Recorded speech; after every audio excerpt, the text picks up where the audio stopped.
Welcome to this edition of the weekly News Roundup. We move first to the Iran-US war, and in latest news coming in, US President Donald Trump has rejected Iran's proposal to end the over 2-month-long war in the Middle East, claiming Tehran's terms were totally unacceptable and raising the likelihood of renewed conflict after weeks of negotiations.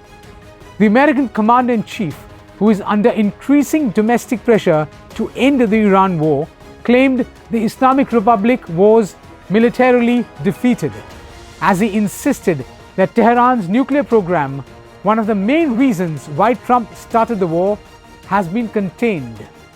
The 79-year-old Republican himself provided no details on Tehran's counter-proposal, but in a brief post on his Truth Social platform said he was rejecting it. This is what Trump said: "I have just read the response from Iran's so-called representatives. I don't like it. Totally unacceptable."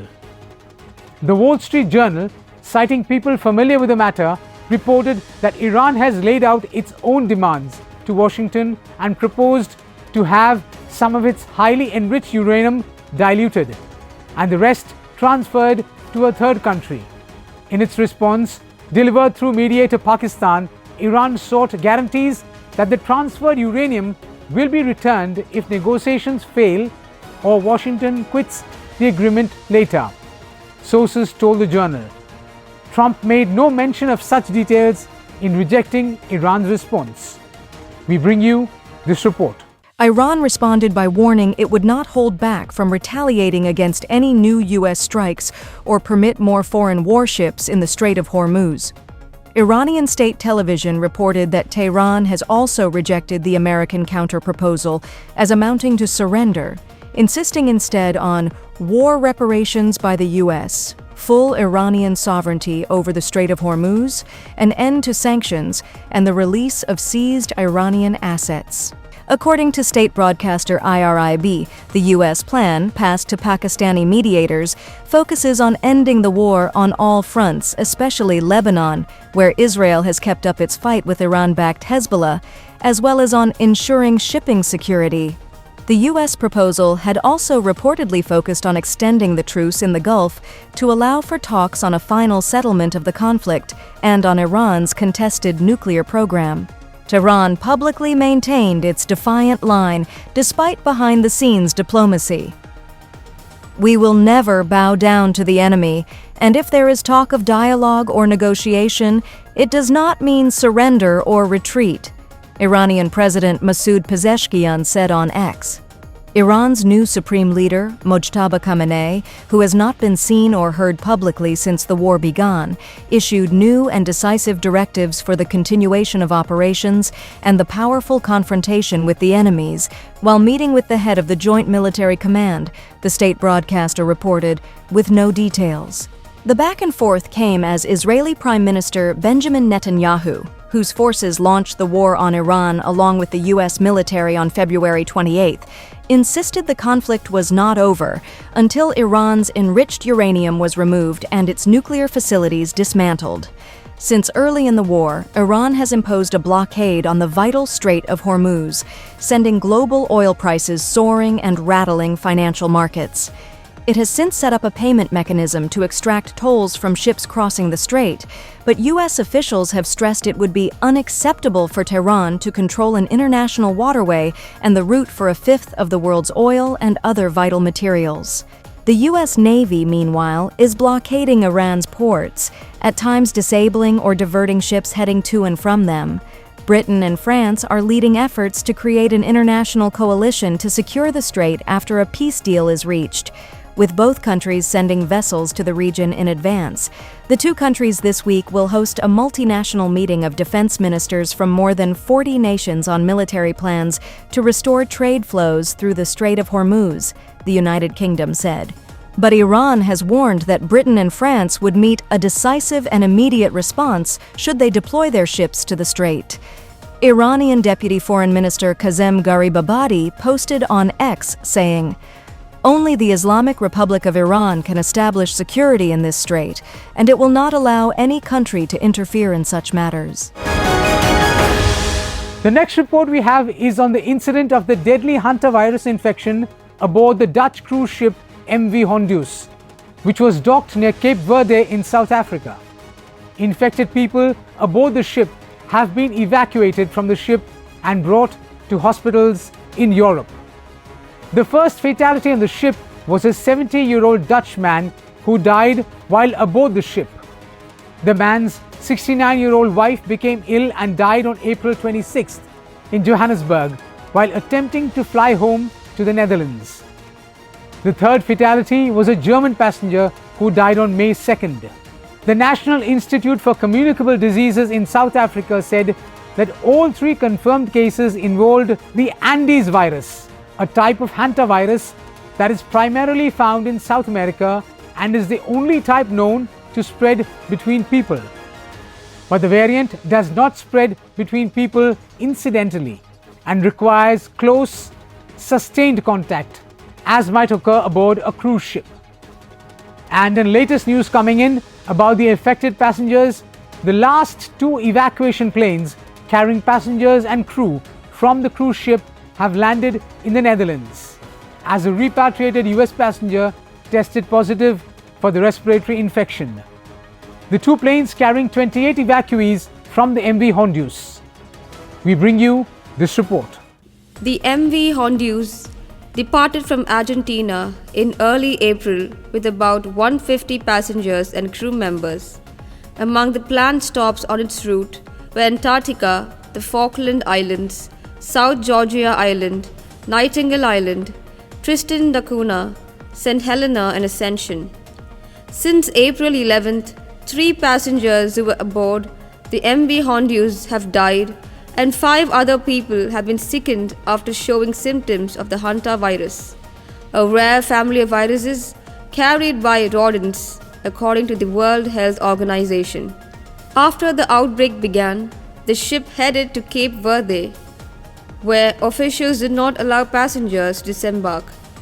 Most Hantavirus strains cannot spread person to person, but the Andes strain, which has been identified in this outbreak, can move between people, according to a research scientist at the Vaccine and Infectious Disease Organization at the University of Saskatchewan, who has extensively researched Hantavirus.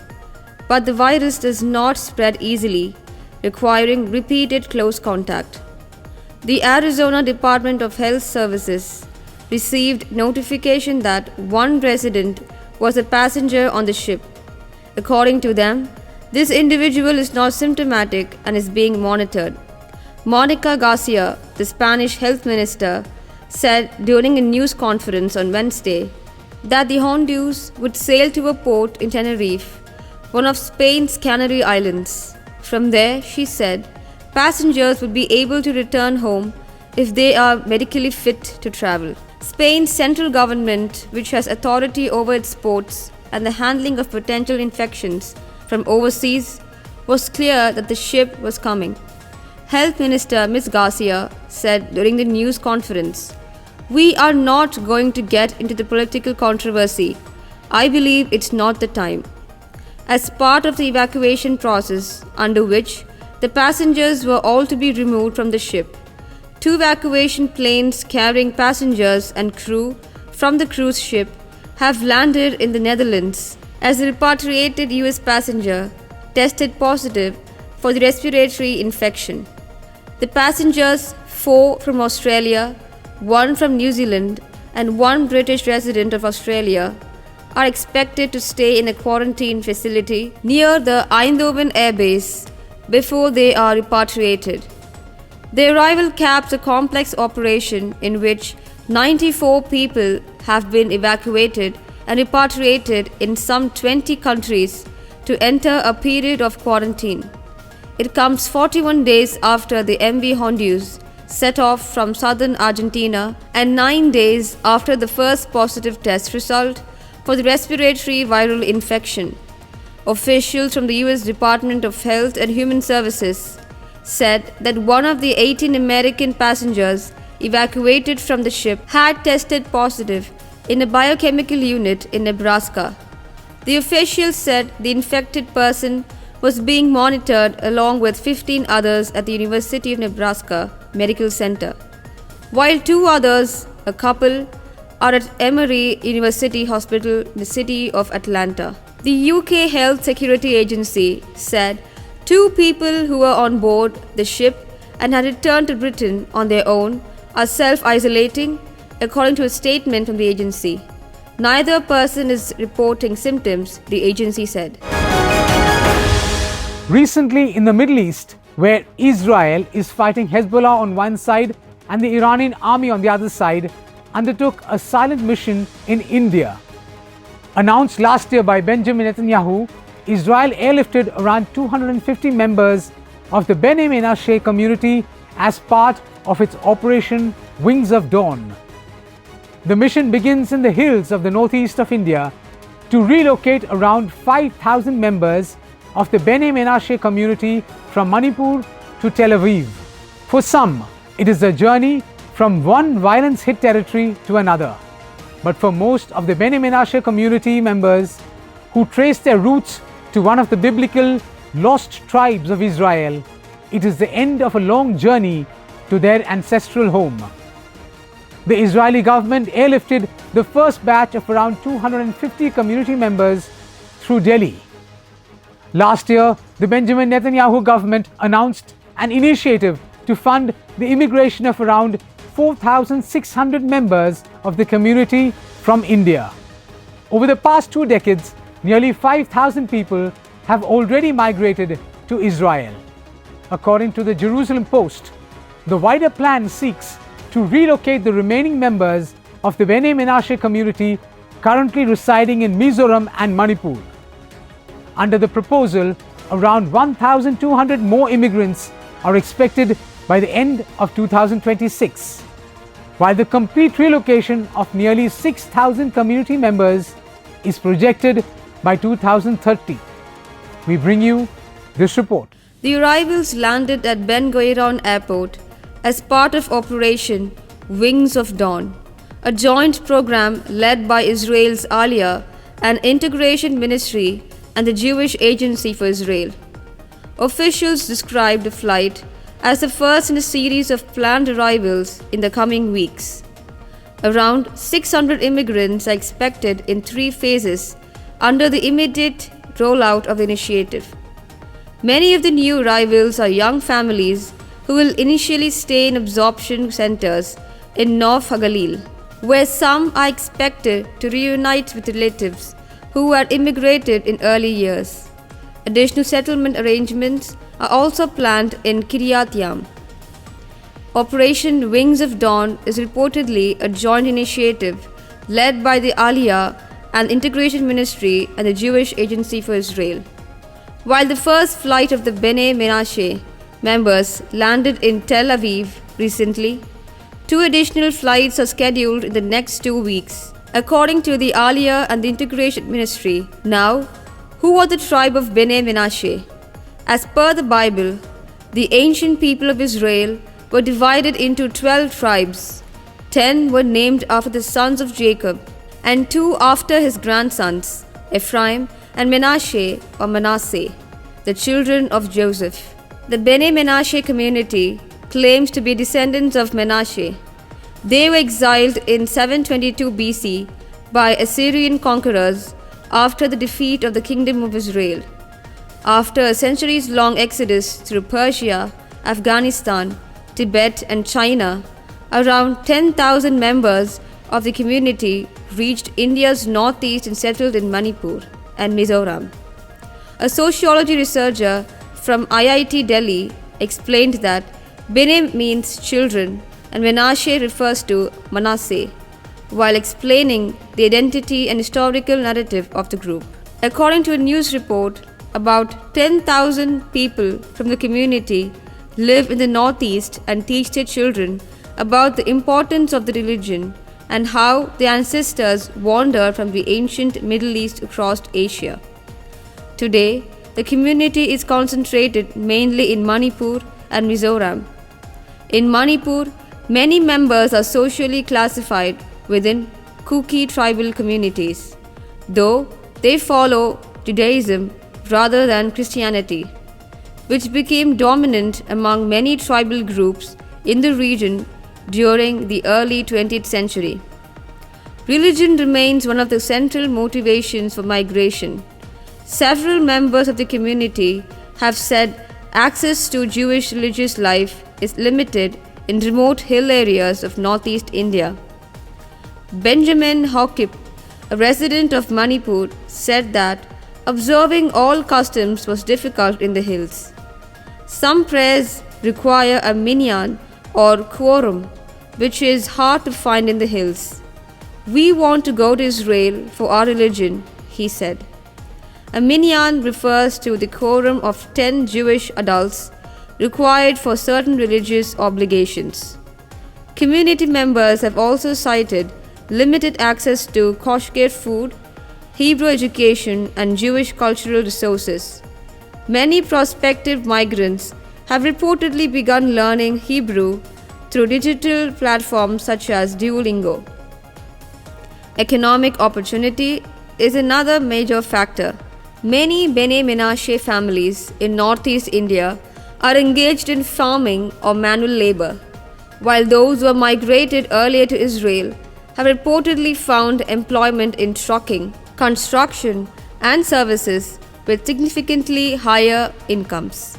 Now, the question we come to is why Israel wants to relocate them. Israel's decision, however, has cast a shadow over its real motive behind the initiative.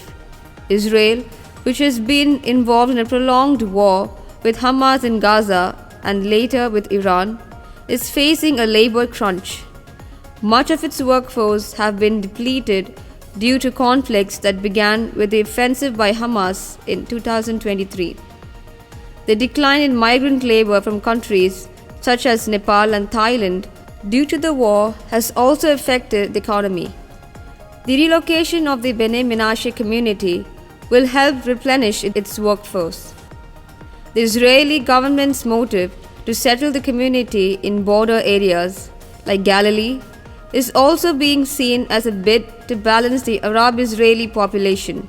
In fact, at the height of the Israel-Hamas war in 2023, over 200 Bnei Menashe people who relocated from Manipur and Mizoram fought along the Israeli armies on the front lines. The Indian-born Jews played a crucial role. The ethnic clashes in Manipur between the majority Métis and the Kukis, which broke out in May 2023, have further hit their incomes. The situation remains tense even today. However, for the Bnei Menashe people, the journey to Israel is important. A community member summarized it well when he said, "India is our birthplace, but Israel is our destiny. That is our promised land. We have to go there." We come now to a great event that happened in the lives of 10 priests from Lebanon. Around 9:45 a.m. on Wednesday last week, the group of parish priests from villages in southern Lebanon got a pleasant surprise when they received a video call from Pope Leo XIV. Around 10 small screens featured the faces of the various priests, and at the center was Pope Leo. The call lasted only a few minutes, but they were greetings and smiles, marked by the surprise of the participants. The villages of the priests are along the border with Israel and are being worn down by missiles and bombardments. The occasion for the call was a meeting between the Pope and the Apostolic Nuncio to Lebanon, Archbishop Paolo Borgia, in the Vatican's Apostolic Palace. For months, the Nuncio has been working in those border areas to bring together, with charitable organizations, food aid, basic necessities, as well as words of comfort and the closeness of the Church and the Pope. On Tuesday, the Nuncio had asked the priests to create a group which he named Priests of the South, and to be available around 9:30 to 9:45 a.m. the following day for a greeting from Rome. Some of the priests had sensed the possible surprise, such as Father Tony, parish priest in Ramesh, the village separated from Israel only by a forest. It was beautiful, he said. The Pope encouraged us, told us he prays for us, that he supports us, and he gave his blessing, in the hope that peace will soon be achieved. The call lasted only a few minutes, but Father Tony felt so reassured that he said that it was a breath of hope and trust that was much needed. The Pope reiterated his encouragement to the priests for what they were doing. He also assured them of his prayers and imparted his apostolic blessing. The Pope continues to follow the situation in the war-torn country closely through communication with civil and ecclesial representatives, while ensuring the support of the Holy See. Thanks so much for watching. Until we meet next time, stay blessed.